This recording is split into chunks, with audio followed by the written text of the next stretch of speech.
इसरो चंद्रयान 3 की तैयारी में लगा है और कुछ ऐसा करने जा रहा है जो हमारे देश में पहले कभी नहीं हुआ। इसरो कर्नाटक में 24.2 लाख रुपए में एक नकली चंद्रमा को तैयार कर रहा है, जहां पर चंद्रयान 3 को उतार कर देखा जाएगा। जैसे कि हमें पता है कि चंद्रयान 2 का लैंडर विक्रम और प्रज्ञान रोवर लैंडिंग के दौरान ठीक से नहीं उतर पाए थे, जिसमें लैंडर को कुछ नुकसान हुआ था और इससे इसरो दोबारा संपर्क नहीं कर पाया था। लेकिन इसरो ने चंद्रयान 3 के लिए ऐसी तैयारी की है कि दोबारा चंद्रयान 2 की तरह कोई गलती की गुंजाइश ना रहे। इसके लिए इसरो चंद्रमा को ही पृथ्वी पर बनाने जा रहा है। यह चंद्रमा किस प्रकार का होगा और इस पर चंद्रयान 3 की लैंडिंग किस प्रकार की जाएगी, आज हम यही जानेंगे।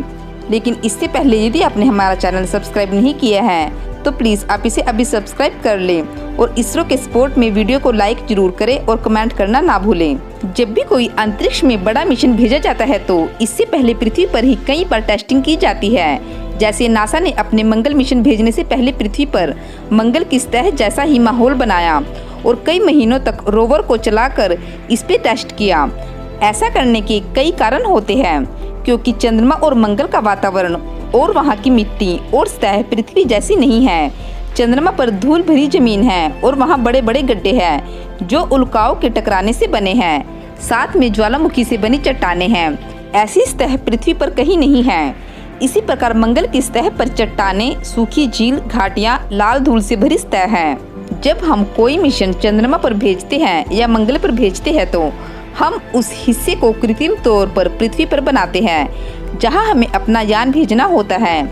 इससे यह फायदा होता है कि हमें चंद्रमा और मंगल पर होने वाली समस्याओं का पहले ही पता चल जाता है और हम अपने यान को उस प्रकार बना सकते हैं जैसा हमें चाहिए और उसकी बार बार टेस्टिंग करके यान की कमियों को दूर किया जाता है। जैसा कि हमें पता है कि चंद्रयान 2 ठीक से लैंडिंग नहीं हो पाया था। जब इसके कारणों का पता चला तो एक कारण यह भी पाया गया कि जिस हिस्से पर विक्रम लैंडर उतर रहा था उस हिस्से पर बड़े बड़े गड्ढे थे और लैंडर विक्रम का ऑटोमेटिक सिस्टम इस प्रकार तैयार किया गया था कि वह अपने आप समतल जगह ढूंढ कर नीचे उतर सकता था। लैंडर विक्रम ने 30 किलोमीटर से लगभग 1.5 किलोमीटर ऊंचाई की दूरी बिल्कुल सही तय की और अपनी स्पीड को भी बहुत ज़्यादा कम कर लिया था जो उसे लैंडिंग के लिए करनी थी। लेकिन जब लैंडिंग के लिए सही जगह की तलाश की गई या तलाश करनी थी तो लैंडर अपने रास्ते से थोड़ा भटक गया और कुछ देर तक हवा में मंडराता रहा और 335 मीटर की ऊंचाई पर संपर्क टूट गया। इसका पहला कारण तो यह है कि ज़्यादा ब्रेक लगना, जिससे लैंडर अपना संतुलन खो बैठा। और इसका दूसरा कारण यह भी हो सकता है कि जब लैंडर ने लैंडिंग के लिए समतल जगह की तलाश करना शुरू किया तो उसे ऐसी जगह नहीं मिली या उसके सेंसर ठीक से इसका पता नहीं लगा पाए, जिससे लैंडर गड्ढे में गिरा हो और उसके एंटीना को नुकसान हुआ होगा, जिसकी वजह से हम लैंडर से दोबारा संपर्क नहीं कर पाए और इसरो चंद्रमा की सतह पर इतिहास रचने से चूक गया। लेकिन इसके तुरंत बाद इसरो ने चंद्रयान 3 मिशन की घोषणा कर दी, जिसे इसी साल लॉन्च किया जाना था, पर कोरोना की वजह से अब यह अगले साल लॉन्च किया जाएगा। इसरो चंद्रयान 2 में हुई गलती को अब की बार नहीं दोहराना चाहता, इसलिए इसरो चंद्रमा की सतह जैसी ही सतह पृथ्वी पर बनाने जा रहा है। कर्नाटक को इसके लिए चुना गया है, जहां पर 24.2 लाख रुपए की लागत से चंद्रमा की सतह की तरह ही गड्ढे को बनाया जा रहा है। ये गड्ढे 10 मीटर व्यास और 3 मीटर तक गहरे होंगे।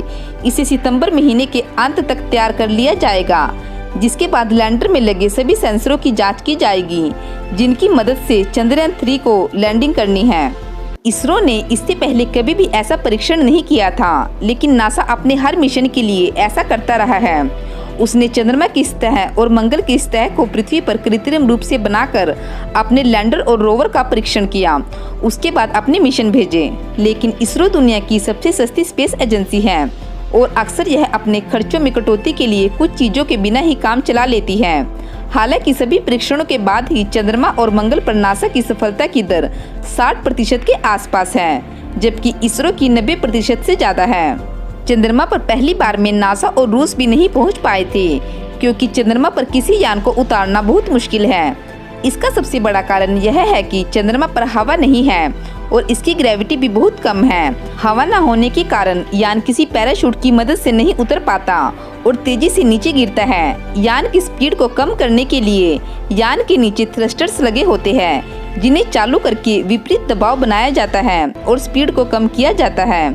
लेकिन सबसे बड़ा चैलेंज चंद्रमा की सतह पर समतल जमीन को खोजकर उतरना होता है और यह काम यान को अपने आप करना होता है।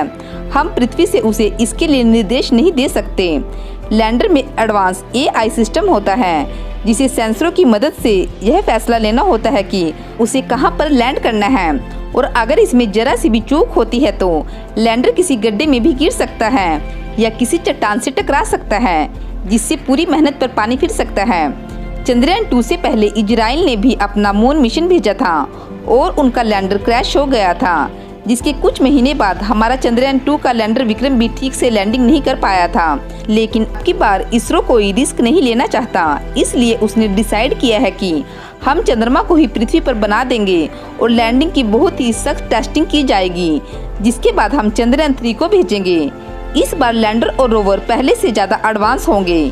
चंद्रयान 2 में लैंडर और रोवर को सिर्फ 14 दिनों के लिए भेजा गया था, क्योंकि इसका मेन मकसद सिर्फ यह देखना था कि क्या हम चंद्रमा पर यान उतार सकते हैं और रोवर को चला सकते हैं। लेकिन अब की बार लैंडर और रोवर का कार्यकाल पहले से बहुत ज्यादा होगा। यह कम से कम 6 महीने और कई साल का भी हो सकता है। अब की बार रोवर में पहले से ज्यादा उपकरण लगे होंगे ताकि वो चांद की मिट्टी की जांच कर सके और पानी का पता लगा सके।